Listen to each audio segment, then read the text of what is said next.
اغلبنا اذا ما كانش كلنا بعد ما يتخرج من الكليه ويوصل لسوق العمل بيتصدم بالواقع، لان هو بيكتشف ان الموضوع اكبر بكتير من انه شهاده او كام كلمتين حفظهم او كام امتحان دخلهم، وده بسبب ان سوق العمل محتاج مهارات كتير جنب الشهاده.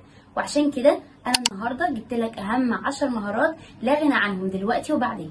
جيب كوبايه الشاي وسمي الله.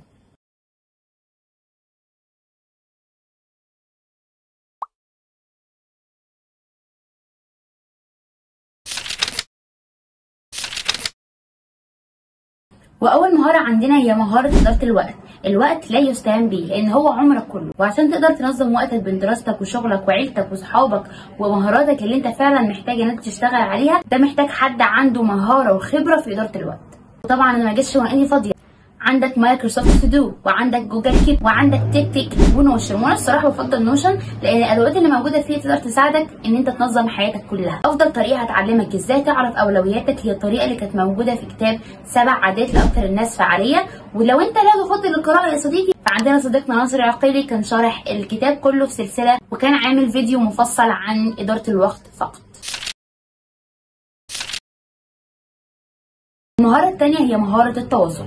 بص، انت مش عايش لوحدك، اوعى تفكر انك تكون منغلق وبتعمل كل حاجة لوحدك، ده هيكون في صالحك. ان انت تكون وحيد اوقات ده مطلوب، ان انت تكون مع ناس وتعرف تتعامل معاهم كويس قوي ده كمان مطلوب. وعشان تتعلم المفاوضة والمناقشة وان انت تنجح في اي انترفيو وتكسب اي نقاش وتكسب اشخاص مؤثرين في حياتك، يبقى انت لازم تتعلم المهارة دي. وانا بنصحك ان انت تشترك في جمعيات كتير زي رسالة وزي صناع الحياة، هتاخد من وقتك ولكن هتعلمك المهارة دي مجانا. والمهارة اللي أنا حاساها هي أهم واحدة فيهم هي إنك لازم تتعلم أن تتعلم. حلو. التعلم ده مهارة. إزاي؟ ساعات حد ممكن يقعد على المذاكرة 14 ساعة ويكون بس حافظ كام معلومة وبعد ما يخلص ينساها كمان، وساعات حد ممكن يقعد أقل من ربع الوقت ويقدر إن هو يحفظ معلومات أكتر من كده وكمان تفضل ثابتة. في تقنيات كتيرة جدا بقت موجودة إن إحنا إزاي نقدر نذاكر وقت أقل بفعالية أكتر. ولو أنت عايز تعرف معلومات أكتر عن الموضوع دوت، ففي هتلاقي فيديو يظهر لك هنا أو هنا أو تحت اتكلم فيه عن أهم الطرق وأفضل الطرق اللي أنت ممكن تتعلم بيها بطريقة سهلة ومسلية. ولو انت فعلا عايز تعرف طريقة مخك بيشتغل ازاي وانت بتتعلم وتنبهر فعلا بالمكونات وامكانيات عقلك، فممكن تتفرج على فيديو الباشمهندس احمد ابو زيد تعلم ان تتعلم، مؤسس قناة دروس اونلاين.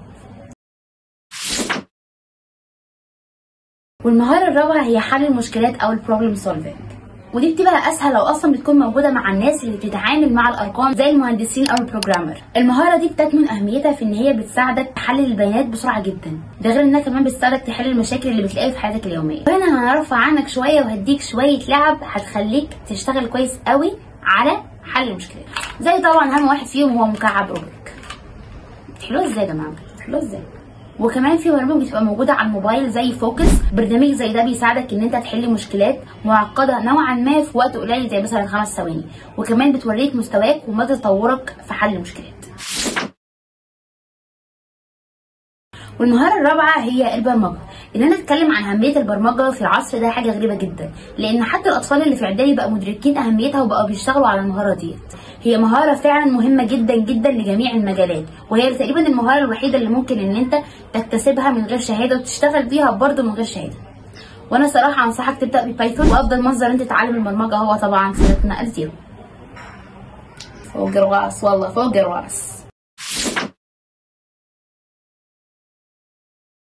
والمهاره السادسه طبيعيه جدا، بعد ما قلنا برمجه يبقى اكيد هنقول كتابه سريعه. ليه؟ لان انت اولا ما ينفعش تكون حد كبير وتفضل تدور كل شويه على حرف السين وحرف العين وحرف الدال. ثانيا عشان تبقى مبرمج محترف محتاج تكون سريع، وعشان تبقى سريع محتاج تكتب بسرعه جدا على الكيبورد. وانا دلوقتي معايا موقعين تقدر تعمل عليهم اختبار تعرف مدى سرعتك على الكتابه في الدقيقه، وتقدر ان انت تتعلم عليهم ازاي تكتب بسرعه. اول موقع هو موقع اكاديميه الطباعه، وتاني موقع هو موقع هرمش. وموقع هرمش موجود عليه اللغتين العربي والانجليزي.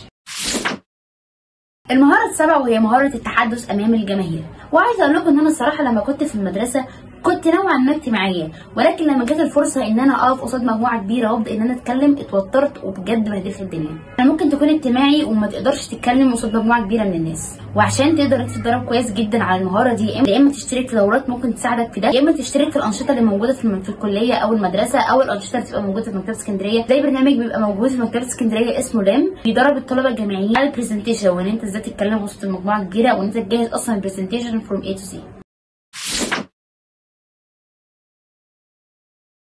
والمهاره الثانيه هي مهاره التسويق. التسويق بقى لا غنى عنه في عصرنا ده، حتى لو انت مش هتشتغل في المجال ده وتسوق لشركه معينه، فانت هتحتاج تسوق حتى لنفسك، تعرف الناس ايه الحاجات اللي انت تقدر تعملها وايه هي مواهبك وازاي تقدر تقنعهم بيها. وده برده مرتبط بمهاره التواصل اللي احنا لسه قايلينها من شويه. وانا عندي ليك مصدرين. المصدر الاول هو الفيديو ده، موجود فيه 10 مصادر ممكن تتعلم منها التسويق باحترافيه. انا جايبه لكم حاجه يعني مش قد القلم كده ولا كده ولا تربى عليكم. ماكس بزنس سكول عامله كورس فروم A to Z بيعلمك كل حاجه عن التسويق بالمجان. مش احلى من كده. سوي سبسكرايب ولايك عشان تشكرني. اداره المال. جينا للمهاره اللي مضيعه. ساعات بنلاقي حد مرتبه 3000 جنيه وقادر ان هو يصرف على نفسه ويخرج وبرده يشيل جزء من فلوسه. واحد تاني مرتبه ممكن يوصل للضعف وتلاقيه مرتبه بيخلص في نص الوقت. طب ليه؟ لان ده عارف يدير ماله كويس وده مش عارف يديره. لا مش هسيبك كده. عندنا اخونا ناصر العقيلي برده كان شارح ازاي تقدر تدير مالك كويس جدا. اتفرجوا على حلقتي واعتدوا. اشكرك ان انت قدرت تستحملي كل الفيديو ده، ولكن اخيرا وصلنا للمهاره الاخيره. المهاره الاخيره وانا الصراحه بشوف نفسي موهوبه فيها، وهي ان انت تتعلمي اللغات. يعني ايه ان انا اتعلم لغه مهاره؟ هقول لك يعني ايه. سؤال كويس. احنا ساعات بنشوف ناس معاها كلمات كتيره جدا ولكن هي مش عارفه تستخدمها، ولو حد جه سالها في حاجه ما بتعرفش ترد، او حتى ما بتعرفش تفتح محادثه مع اي حد اجنبي.